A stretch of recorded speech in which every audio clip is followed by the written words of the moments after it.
Est-ce que quelqu'un aurait un témoignage à faire partager d'une expérience qu'il a vécue pendant la semaine et pour laquelle il peut rendre grâce à Dieu? Je me souviens que plusieurs des prédicateurs qui sont passés nous ont encouragés à nous souvenir de ce que Dieu faisait et pourquoi pas à le partager. C'est une bonne occasion que nous avons aujourd'hui. Peut-être, quelle que soit la simplicité, il n'y a pas de petits miracles ou de petites choses que Dieu fait, mais on peut aussi encourager quelqu'un par un témoignage.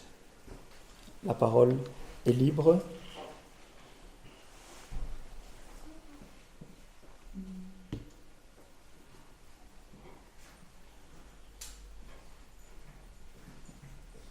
La semaine, en début de semaine, je faisais mes courses dans un carrefour à Cité 2. C'est au centre de Bruxelles. Et j'avais mis, parce que j'ai un peu peur de tout ce qui est encore Corona et tout, dans les transports en commun et dans les magasins, je garde encore mon masque. Et on avait reçu de Adra Portugal, des masques avec le logo Adra. Et donc j'avais mis ce masque et j'étais à une caisse. Et puis il y a la caissière, une jeune dame qui me dit « Ah, vous allez à la messe le samedi ?» Et moi j'ai dit « Oui ». Et elle me dit « Mais oui, je connais je connais ce logo. » Elle m'a dit « Ah, ok ». Je dis vraiment, et je me dis « Oh ». Et moi je dis « Vous le connaissez d'où ?» Elle me dit « Mais avant, j'allais à l'église aussi là-bas, mais maintenant, je ne vais plus, depuis que je suis arrivée en Belgique. Moi, je dis, j'ai pas dit d'autres commentaires. Et puis, elle m'a dit, mais maintenant que j'ai ma petite fille, je la laisse aller avec ma soeur, mes deux sœurs, qui vont encore à l'église là-bas. Et je l'entendais à son accent, et elle m'a dit qu'elle était roumaine. Moi, je dis, donc, à quelle église? Parce qu'il y a plusieurs églises roumaines aussi à Bruxelles. Elle m'a dit qu'elle est dans une des plus grandes, en fait. Enfin, sa fille, en tout cas. Et moi, je lui ai dit, elle disait, oui, Adra, elle fait beaucoup de bonnes choses. Et moi, je dis, oui, et on est très actifs pour le moment en Roumanie avec la guerre en Ukraine. Elle m'a dit, oui, je sais tout ça. Et elle m'a dit, bon, j'ai arrêté d'aller, mais voilà, un peu comme si elle voulait encore aller. Donc, du coup, je lui ai demandé son nom. Et moi, j'ai pris, moi, je lui ai donné mon nom, parce que je connais une personne de cette église-là, et j'espère qu'on pourra faire le lien un peu plus encore. Merci pour ce témoignage. Je pense que c'est toujours encourageant de pouvoir nous exhorter de ce qu'on vit dans la semaine, et ça nous pousse aussi dans le même élan de ce que nous sommes en train de voir avec Patrick et Philippe, d'être des chrétiens contagieux et d'utiliser chaque occasion pour pouvoir témoigner de Christ. Presque toute l'année, quand j'ai eu la chance, le privilège de pouvoir partager avec vous la parole, je suis resté sur un même thème général, l'habitude qui définit l'attitude. Et c'est vraiment un thème que j'aime à découvrir et à approfondir au jour le jour. Et on disait pour ce thème-là que les bonnes habitudes nous permettent d'avoir la bonne attitude face aux diverses épreuves qu'on peut traverser tout au long de notre vie. C'est-à-dire que si on arrive à changer et à adapter les bonnes habitudes, on peut avoir face on peut parler par exemple de la guerre. Si j'ai une bonne attitude, c'est vrai que je vis la guerre, ça me fait peut-être mal parce que je peux même perdre des êtres chers, mais je garde mon espérance en Dieu en croyant qu'il reste le maître de toutes choses.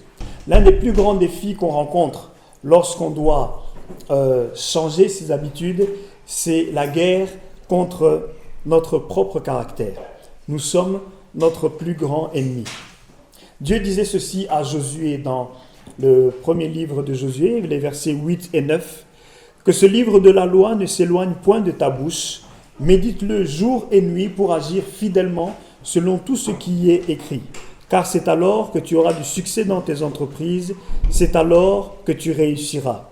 Ne t'ai-je pas donné cet ordre, fortifie-toi et prends courage ? Ne t'effraie point et ne t'épouvante point, car l'Éternel ton Dieu est avec toi dans tout ce que tu entreprendras. C'est souvent difficile de se dire que malgré tout ce qu'on traverse, malgré les épreuves difficiles, Dieu reste à nos côtés. Je me souviens de l'intervention qui nous avait été, l'exemple qui nous avait été donné, que pendant que nous sommes en train de marcher, il y a des fois 2 traces de pas et puis une seule trace de pas. Et quand il n'y en a qu'une, c'est que c'est Christ qui est en train de nous porter et de nous permettre de traverser ces moments d'épreuve. Faut-il encore que nous ayons la capacité de reconnaître qu'il est à l'œuvre et qu'il est en train de nous aider et de nous soutenir. Quand on parle de méditer, ce terme-là ne veut pas seulement dire de pouvoir lire et de pouvoir engranger des informations. Mais dans la racine du mot méditer, il y a aussi le fait de parler, le fait de dire et de répéter. Donc ce n'est pas seulement juste être un livre plein de connaissances et savoir les répéter comme un perroquet, mais c'est de chercher à pouvoir aussi les appliquer dans notre vie et les parler, le dire. Pourquoi est-ce que c'est si important ? Je fais juste un petit résumé de ce que j'ai trouvé quand j'ai cherché comment est-ce qu'on peut méditer et pourquoi est-ce qu'il faut méditer la parole de Dieu. C'est pas comme ça que c'est expliqué dans la Bible, mais quand on nous explique les lois, il y a 3 sortes de lois différentes dans la Bible. Les lois morales, les lois cérémonielles et puis les lois civiles. Qu'est-ce que les lois morales ? Elles sont fondées sur la sainteté de Dieu, elles sont relatives à la justice et au jugement et elles sont souvent traduites par des ordonnances. L'objectif des lois morales, c'est de pouvoir garantir le bien-être de ceux qui obéissent. Les lois cérémonielles, elles incluent les instructions sur la manière dont Israël pouvait se justifier devant Dieu, par exemple par les sacrifices et les autres cérémonies de purification. Ça implique aussi le fait de se souvenir de ce que Dieu a fait pour lui, pour le peuple d'Israël, mais pour nous aussi, par toutes les fêtes et tous les festivals qui peuvent avoir lieu. Et c'est aussi le moyen de se distinguer des nations païennes qui sont aux alentours. Et l'un des exemples de se distinguer, c'est par les restrictions alimentaires et les restrictions vestimentaires. Il y a aussi dans les lois cérémonielles des signes qui annoncent l'avènement de Christ. Un des exemples que nous connaissons très bien, c'est le sabbat. Ces lois cérémonielles, c'est cette partie des lois-là qu'on dit que Christ est venu pour accomplir. Parce que si vous vous souvenez ou si vous ne le saviez pas, il y a une partie dans la Bible, je paraphrase un peu, là où on dit que le péché a amené la mort, et puisque nous sommes tous des pécheurs, normalement nous devrions tous mourir. Mais rachetés par le sacrifice de Christ, nous pouvons avoir la vie et la vie en abondance. Les dernières lois, ce sont les lois civiles. Les lois civiles qui ne sont en fait qu'une sous-catégorie des lois morales et qui règlent un peu la vie dans la société. Je faisais ce résumé pour que nous puissions garder à l'esprit que la méditation est essentielle dans la vie du chrétien. Une des histoires que nous connaissons tous, et on en a parlé dans des prédications, dans des études, dans des échanges, c'est l'histoire du fils prodigue.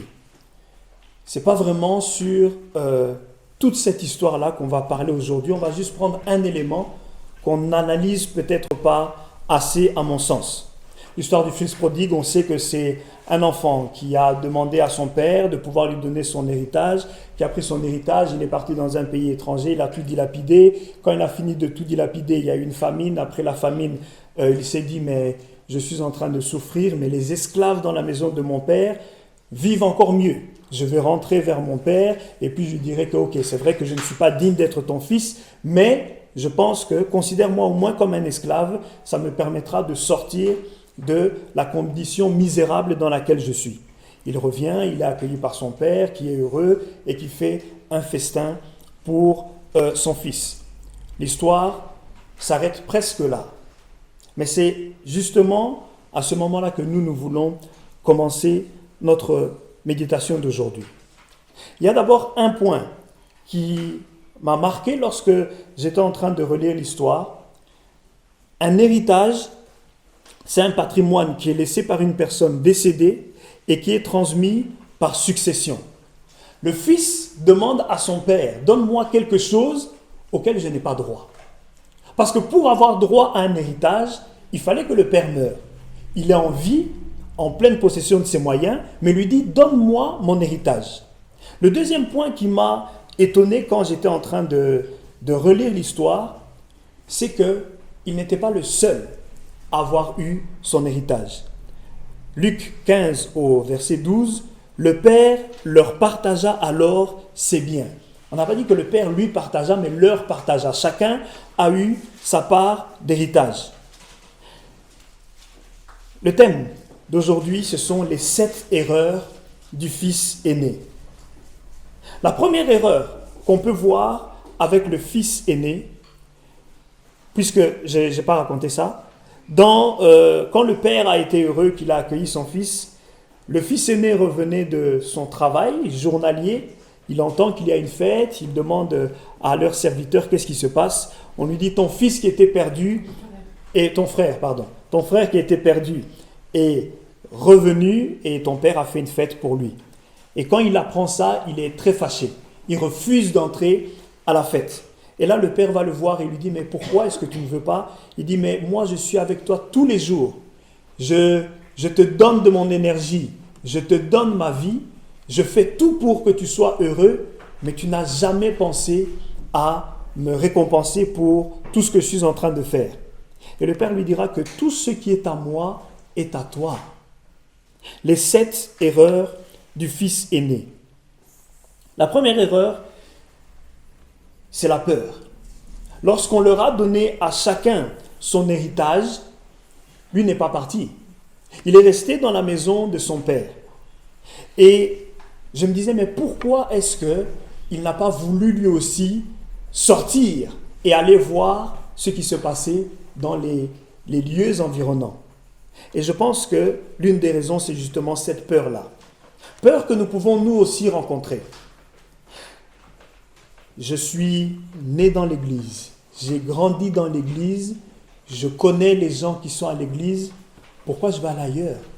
Pourquoi je vais chercher à rencontrer d'autres personnes? Je suis bien, je suis dans un cadre que je maîtrise. Je n'ai pas besoin de me confronter à d'autres personnes parce que les gens qui sont là me sont agréables. Souvent, on peut voir aussi qu'il y a la peur de confronter notre foi à d'autres croyances. J'ai eu cette chance de partager avec beaucoup de gens de confessions différentes, et ce n'est même pas une critique ou une valeur que je veux donner, une échelle de valeur, voilà, que je voudrais donner. Mais quand on partage, qu'est-ce qui se passe? Souvent, on va souvent se combattre.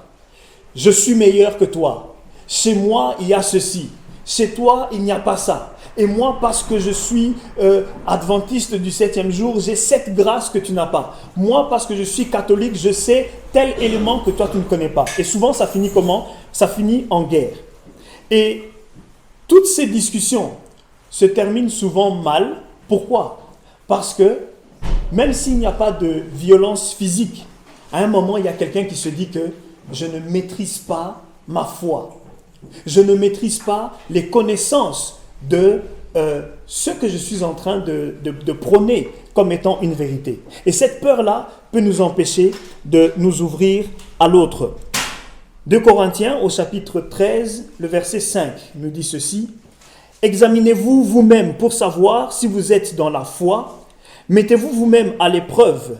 Ne reconnaissez-vous pas que Jésus-Christ est en vous, à moins peut-être que vous ne soyez disqualifiés. » Matthieu, le chapitre 28, le verset 19.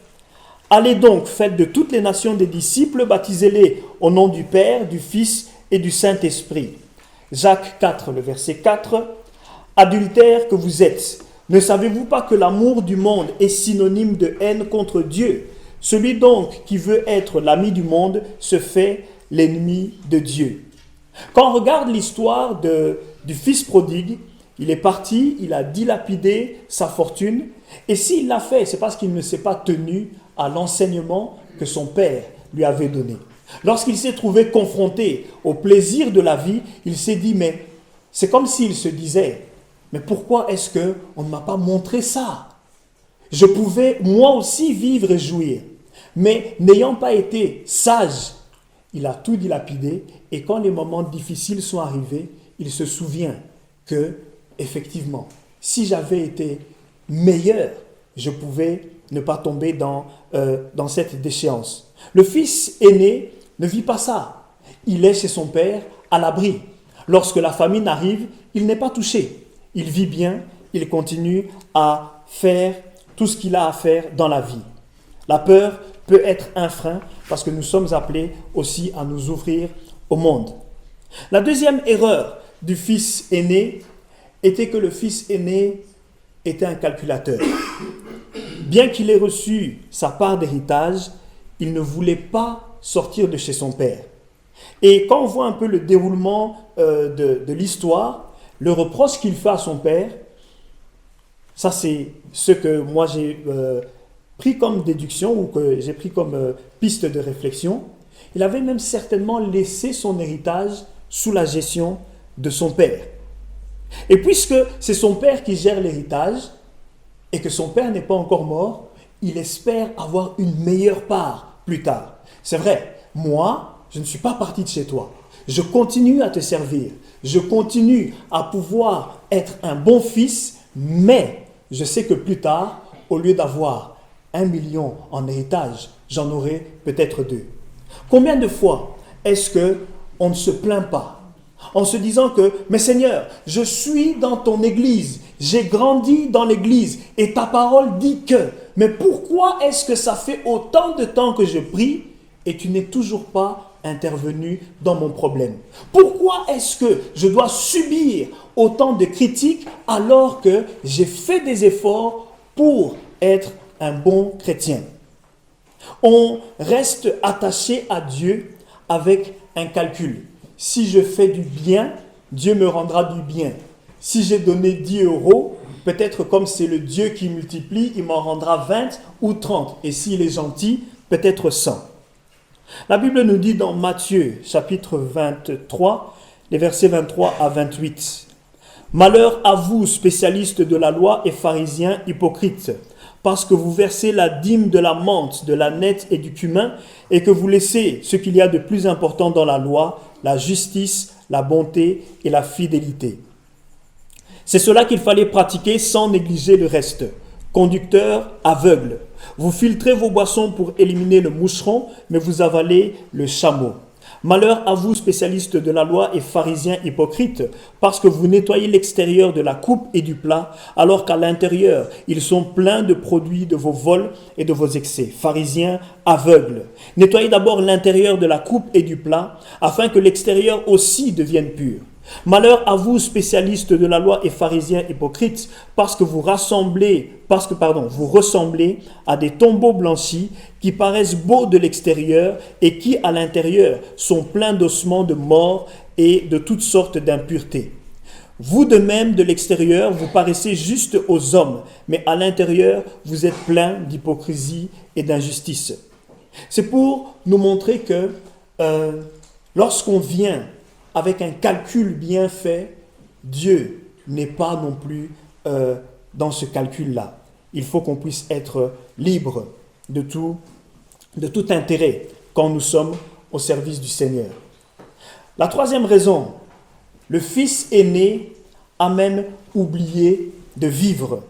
Le fait de se mettre au service de son père en attendant que son père puisse mourir lui fait passer totalement à côté de l'objectif de sa propre vie. Il sert son père, mais sans en retirer aucun plaisir. Quand on oublie de vivre, ça me fait penser à toutes ces fois là où je me suis dit que ma foi est un poids. Je suis chrétien Et le fait d'être chrétien m'empêche de pouvoir aller au football. Le fait d'être chrétien m'empêche de pouvoir m'amuser en discothèque. Le fait d'être chrétien m'empêche. Et nous avons toute une liste, on en parlait encore récemment, d'interdictions qui font que la vie chrétienne devient un poids. Je n'ai plus le plaisir de me dire que je viens et je rencontre le Seigneur parce qu'il y a de la joie à vivre avec Dieu. Ecclésiaste chapitre 11, les versets 9 et 10. « Jeune homme, réjouis-toi dans ton adolescence, livre ton cœur à la joie durant ta jeunesse. Marche en suivant les voies de ton cœur et les regards de tes yeux. Cependant, sache que pour tout cela, Dieu t'appellera en jugement. Chasse le chagrin de ton cœur et éloigne le mal de ton corps, car l'adolescence et la jeunesse partent en fumée. » Lorsqu'on lit ce verset, je me souviens que j'étais moi-même très frustré. Parce que je me dis, d'un côté, on me dit, réjouis-toi dans ta jeunesse, mais n'oublie pas que pour t'être réjoui, je viendrai un jour te juger.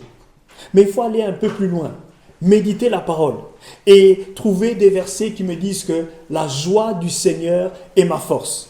Réjouis-toi en l'Éternel dès ta jeunesse. Et quand il y a d'autres et d'autres versets qui nous permettent de voir que ce n'est pas si mal, c'est juste une vie différente que d'être chrétien. Je prends souvent cet exemple-là d'un sportif qui a l'objectif de devenir le meilleur dans sa discipline. Il ne vivra pas comme les autres. Il ne dormira pas comme les autres. Il n'aura pas les mêmes restrictions que les autres. Mais lorsqu'il atteint son objectif, il est heureux. Et nous voyons des personnes qui ont marqué ou qui marquent l'histoire. Cristiano Ronaldo, Lionel Messi, on voit encore Michael Jordan. Et il y en a tant et tant d'autres, des sportifs qui ont été brillants à leur époque. Des personnes qui, lorsqu'on analyse leur histoire, on se rend compte qu'au début, ils étaient totalement disqualifiés. Quelqu'un comme Michael Jordan à qui on avait dit que tu ne réussiras jamais, oublie le basket. Qu'est-ce qu'il a fait? Il a dit, je m'entraînerai encore plus que les autres. Je vais donner encore plus de temps pour être le meilleur. Jusqu'aujourd'hui, alors qu'il ne joue plus, il gagne beaucoup d'argent parce qu'il a été discipliné. N'oublions pas de vivre et n'oublions pas d'être heureux. Ésaïe, le verset 40, les versets 29 et 31, il donne de la force à celui qui est fatigué et il multiplie les ressources de celui qui est à bout. Les adolescents se fatiguent et s'épuisent. Les jeunes gens se mettent à trébucher, mais ceux qui se confient en l'Éternel renouvellent leur force. Ils prennent leur envol comme les aigles, ils courent sans s'épuiser, ils marchent sans se fatiguer. Le fait, dès la jeunesse, et même quand on est plus âgé, de se confier en l'Éternel et d'accepter de changer ma façon de vivre juste pour avoir une hygiène de vie me permet de ne pas passer à côté de mon objectif ou du moins du but pour lequel je suis sur la terre. Une autre erreur que le Fils a fait, c'est qu'en plus d'oublier de vivre, il ne se connaissait pas. Qui suis-je? Pourquoi est-ce que je vis une vie chrétienne minable ou une vie chrétienne qui ne reflète pas ce en quoi je crois? La Bible nous dit que tu aimeras ton prochain comme toi-même. Quand on parle de aimer son prochain comme soi-même, faut-il encore arriver à s'aimer? Pour s'aimer, il faut s'accepter. Mais pour s'accepter, il faut savoir quel est le but pour lequel je suis sur la terre. Si on a une mauvaise idée de ce but, on ne pourra jamais s'accepter. Et on vit dans un monde là où on nous encourage à être en concurrence perpétuelle. Il a une plus belle voiture, je dois travailler plus. Il a une plus belle maison, je dois travailler plus. Il a été dans une meilleure destination pour ses vacances, je dois travailler plus. Et le fait de calquer ma vie sur l'autre, j'oublie. Je ne suis pas en train de remplir l'objectif pour lequel je suis sur la terre. Surtout pour une personne qui croit en Dieu et qui croit que Dieu a un but et un projet pour chacun d'entre nous, le fait de ne pas se connaître nous fait passer à côté de l'objectif. Le fait de ne pas se connaître fait que je ne peux pas m'aimer. Je suis trop gros, je suis trop maigre, je suis trop petit, je suis trop grand, je suis ceci, j'ai des boutons, j'ai un appareil, j'ai des cheveux comme ça. Et je me compare chaque fois aux stéréotypes qui ont été placés, mais qui dénaturent le plan de Dieu. Jérémie 29, verset 11. En effet, moi, je connais les projets que je forme pour vous, déclare l'Éternel. Projets de paix et non de malheur, afin de vous donner un avenir et de l'espérance. Si Dieu me donne un avenir et de l'espérance, mon avenir n'est pas l'avenir de Rachel. La destinée de Rachel n'a rien à voir avec la destinée d'Éloi. Le plan pour lequel Dieu a créé Éloi n'est pas celui pour lequel Salomon est là. Mais une chose est vraie, j'ai besoin de l'autre. Et la force de l'autre devient ma force. Parce que unis ensemble, nous avançons et nous devenons un complément les uns pour les autres. Nous vivons en complémentarité. Il faut absolument arriver à se connaître pour révéler la nature de Dieu en nous et pouvoir être utile dans ma propre vie, mais aussi dans la vie de l'autre. Aimer Dieu, c'est aimer l'autre. Aimer l'autre, c'est d'abord s'aimer. Pour se connaître, apprenons à aimer ce que Dieu a mis en nous. Non seulement il ne se connaissait pas, mais il ne connaissait pas non plus son père. Lorsqu'il se plaint auprès de son père lui dit que tout ce qui est à moi est à toi. Son père est un homme bon, un homme généreux, un homme attentionné. Jean, le chapitre 14, les versets 8 à 14, Philippe lui dit, « Seigneur, montre-nous le Père, et cela nous suffit. » Jésus lui dit, « Il y a si longtemps que je suis avec vous, et tu ne me connais pas, Philippe. Celui qui m'a vu a vu le Père. Comment peux-tu me dire, montre-nous le Père? Ne crois-tu pas que je suis dans le Père, et que le Père est en moi? Les paroles que je vous dis, je ne les dis pas de moi-même. C'est le Père qui vit en moi, qui fait lui-même ses œuvres. Croyez-moi, je suis dans le Père et le Père est en moi. Sinon, croyez au moins à cause de ses œuvres. En vérité, je vous le dis, celui qui croit en moi fera aussi les œuvres que je fais. Et il en fera même de plus grandes, parce que je vais vers mon Père. Tout ce que vous demanderez en mon nom, je le ferai, afin que la gloire du Père soit révélée dans le Fils. Si vous demandez quelque chose en mon nom, je le ferai. Faire tout pour la gloire de Dieu. Lorsque tu regardes ta vie, lorsque tu regardes les activités que tu as, ton activité même dans ta famille, même au travail, est-ce que tout ce que tu fais est à la gloire de Dieu? Combien de fois ou quelle est la dernière fois là où tu as eu l'audace, je dis bien l'audace, de demander quelque chose à Dieu pour sa gloire? Nous sommes là, chrétiens, nous vivons et nous sommes appelés à nous ouvrir vers l'extérieur, mais on vit encore des vies tellement centrées sur nous-mêmes, centrées sur nos intérêts. Et je regarde en disant, mais moi j'espère, mais moi je voudrais, mais moi je pense. À quel moment est-ce que nous avons décidé de pouvoir demander, Seigneur, qu'est-ce que tu dis pour ma vie? Qu'est-ce que tu dis pour mon travail? Qu'est-ce que tu dis pour ton église? Et quelle place est-ce que moi je peux trouver au sein de ma communauté? Jésus nous dit que nous ferons des choses plus grandes. Miracles, guérisons et tout ce que nous pouvons voir. Y a-t-il quelque chose de trop grand pour Dieu?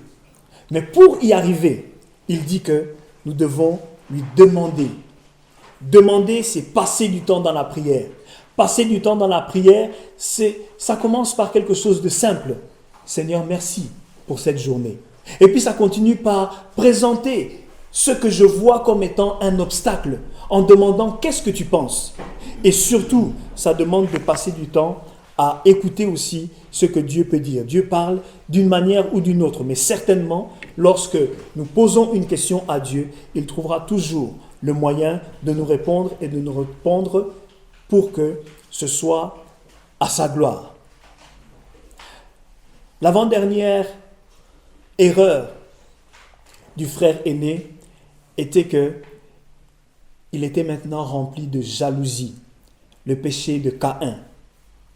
Genèse 4, le verset 6 et 7, l'Éternel dit à Caïn, « Pourquoi es-tu irrité et pourquoi arbores-tu un air sombre? Certainement, si tu agis bien, tu te relèveras. Si en revanche tu agis mal, le péché est couché à la porte et ses désirs se portent vers toi. Mais c'est à toi de dominer sur lui. » Quand on parle des désirs, qu'est-ce que cela veut dire?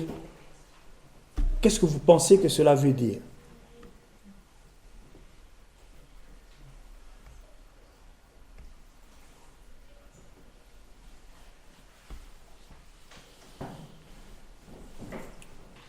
Il n'y aura pas de mauvaise réponse, hein. Donc vous pouvez être à l'aise. Qu'est-ce que le fait de ces désirs se portent sur toi? Ça veut dire quoi? Le choix.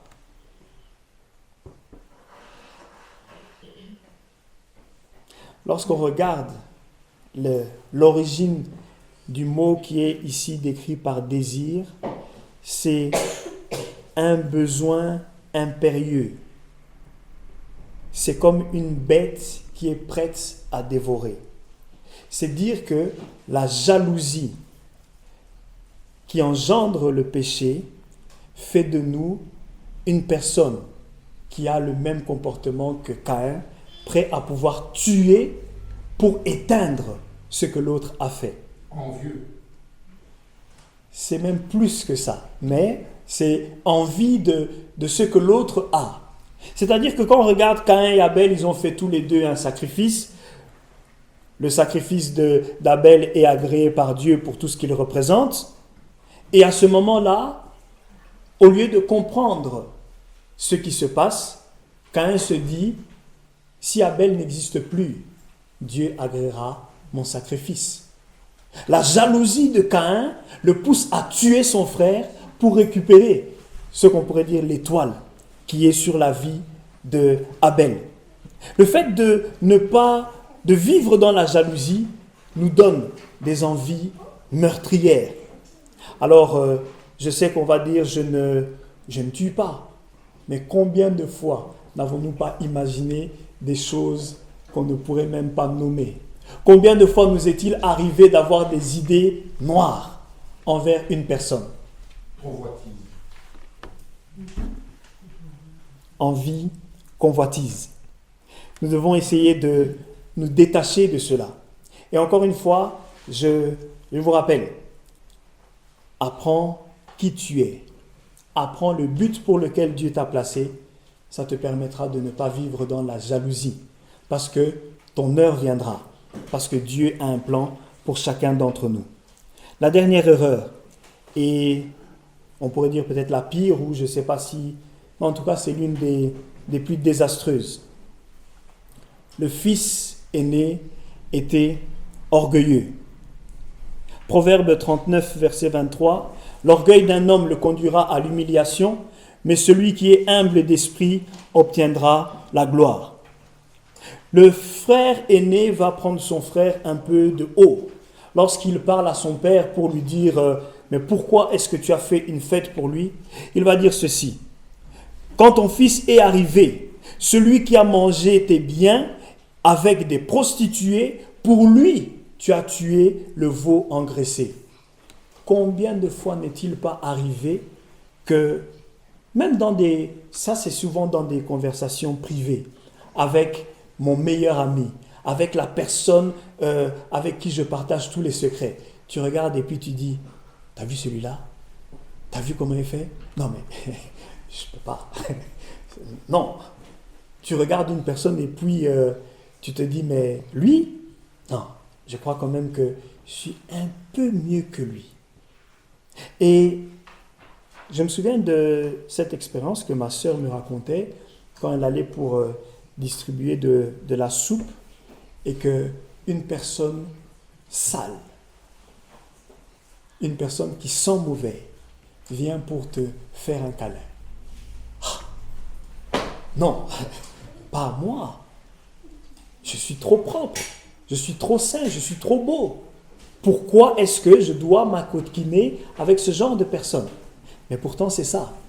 Je m'estime que je suis meilleur sans connaître son histoire, sans connaître les crises qu'elle a pu vivre, sans connaître les coups bas qu'elle a pu avoir. Je me dis que je ne veux pas. Cette personne ne mérite pas une preuve d'amour simple et sincère. Qu'est-ce que ça coûte? Une douche? Changer de vêtements? Qu'est-ce qu'il y a de grave? Qu'est-ce que, en contrepartie, cela peut apporter à cette personne? Mais je suis tellement orgueilleux, je suis tellement fier de ce que je suis que j'ai besoin d'écraser une autre personne. De dire que moi je suis, mais l'autre, il est moins bien que moi. L'orgueil, c'est ce qui a poussé le diable à pouvoir se dire que moi, l'ange de lumière, l'étoile du matin, qui apporte la louange à Dieu, mais pourquoi est-ce que je vais partager ça avec lui? Je suis le réceptacle de l'adoration. Mais je n'ai pas besoin de partager. Je le garde pour moi. On vit ça tous les jours. Je dois partager quelque chose avec l'autre. Oui, mais au moment là où je te le donne, j'en aurai peut-être plus pour moi ou pour mon fils. Mais c'est louable. Je ne vais pas dire que je voudrais que mon petit Ezra puisse manquer de boire ou de manger. Mais l'intention, l'attitude dans laquelle nous sommes en train de le faire ne reflète pas ce en quoi je crois. On est très facilement, je suis très facilement orgueilleux. Je ne suis peut-être pas mieux qu'un autre. Et quand on regarde toutes ces erreurs, c'est souvent des erreurs qu'on vit au jour le jour. Ce sont des erreurs avec lesquelles on avance. Mais il faudrait certainement qu'on puisse arriver à un moment à se détacher de ce commentaire. Ce que j'aime dans l'histoire, du moins la fin de l'histoire du fils prodigue, on ne sait pas ce qu'est devenu le grand frère.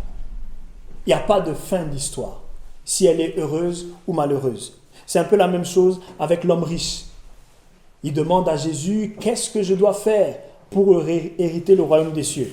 On lui dit, partage, sois un homme bon, Il dit, oui, tout ça je fais. Ok, tout ton argent, débarrasse-toi de ça. Il dit, non, là Jésus, tu es parti trop loin. Ça, je ne peux pas. Mais on ne dit pas si après, il n'a pas changé de disposition de cœur. Et c'est ce qui nous parle à chacun d'entre nous. Peut-être je suis dans l'orgueil, peut-être je suis dans la jalousie. Je n'ai pas une connaissance suffisante de Dieu, de moi-même. Peut-être que je suis encore dans le calcul avec le Seigneur. J'ai oublié de pouvoir vivre et je ne sais même pas comment est-ce que je vais mener ma vie. Mais nous avons donné la recette, ou du moins l'issue par laquelle nous pouvons nous en sortir, méditer la parole de Dieu. La méditer jour et nuit, qu'elle ne s'éloigne pas de notre bouche. Apprenons à la réciter, apprenons à la connaître. Et quand on ne comprend pas, n'ayons pas peur de poser des questions. Il y a suffisamment de gens qui sont à même à répondre à toutes les questions que nous nous posons pour comprendre la parole de Dieu. Je ne suis pas ici en train de faire l'éloge d'une théorie ou d'une philosophie, mais je parle de connaître Dieu, le Créateur du ciel et de la terre. Connaître ce qu'il veut pour moi, ce qu'il a prévu pour moi et comment est-ce qu'il veut que je puisse le servir. Ma prière, c'est que pendant les semaines, pendant les mois qu'il nous reste pour terminer cette année, que nous puissions nous ouvrir au Seigneur, que nous puissions nous ouvrir à sa parole, de telle sorte qu'elle puisse nous transformer et faire de nous des chrétiens contagieux. Que l'Éternel bénisse sa parole, la rende féconde dans nos vies. Amen. Amen.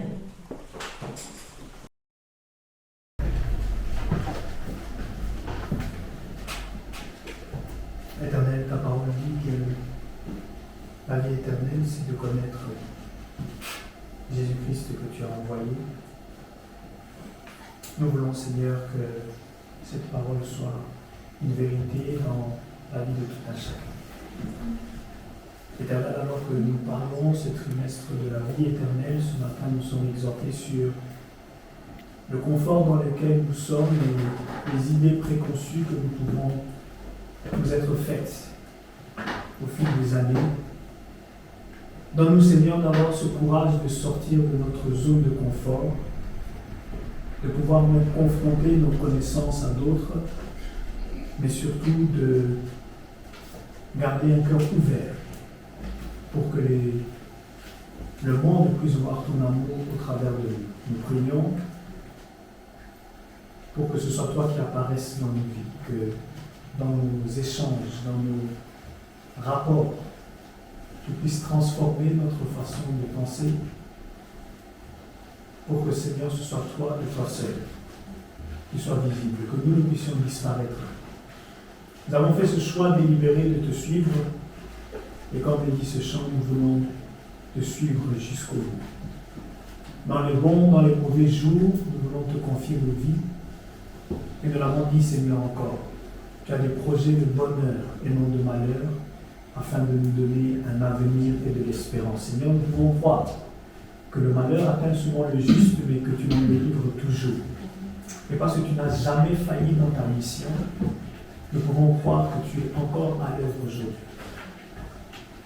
Que nos vies parlent de toi, que nos expériences parlent de toi, et qu'en tout temps, nous puissions reconnaître que tu es le maître de notre histoire. La Bible nous dit encore que tu es celui qui change les temps et les circonstances. Père, que cela soit aussi une vérité dans le cœur de celui qui s'ouvre à toi. Ne nous donne pas, Seigneur, de voir nos vies comme étant tellement importantes que nous voulons les sauver. La parole dit que celui qui veut sauver sa vie la perdra et celui qui veut la perdre la sauvera. C'est vrai que ce sont peut-être des réalités qui nous dépassent, mais dans un monde qui est aujourd'hui en proie à tellement de guerres, à tellement de doutes, à tellement de souffrances, il nous faut avoir une plus grande espérance que celle des autres. Et cette espérance, nous l'avons placée en toi. Merci Éternel pour ce jour, là où tu nous donnes encore de réaliser et de comprendre ton amour. Donne-nous de le transmettre comme étant un signe d'amour et non un signe d'interdiction. Que cela soit une joie de nous retrouver ensemble et que cette parole qui dit que là où 2 ou 3 sont réunis en ton nom, tu es au milieu d'eux. Ta parole dit encore qu'il est doux et bon pour des frères et sœurs de se réunir ensemble, car c'est là que tu envoies ta bénédiction. Nous voulons vivre ces choses, non pas Seigneur pour notre gloire, non pas pour notre satisfaction personnelle, mais pour la gloire et la gloire seule de ton nom. Sois élevé et sois béni pour la présence de tout un chacun. Donne-nous encore de revenir la semaine prochaine et d'être des témoins de ton amour tout au long de cette semaine, d'attirer encore d'autres pour qu'ensemble nous puissions venir et élever ton nom. Saint Jésus-Christ, que je t'ai ainsi prié. Amen.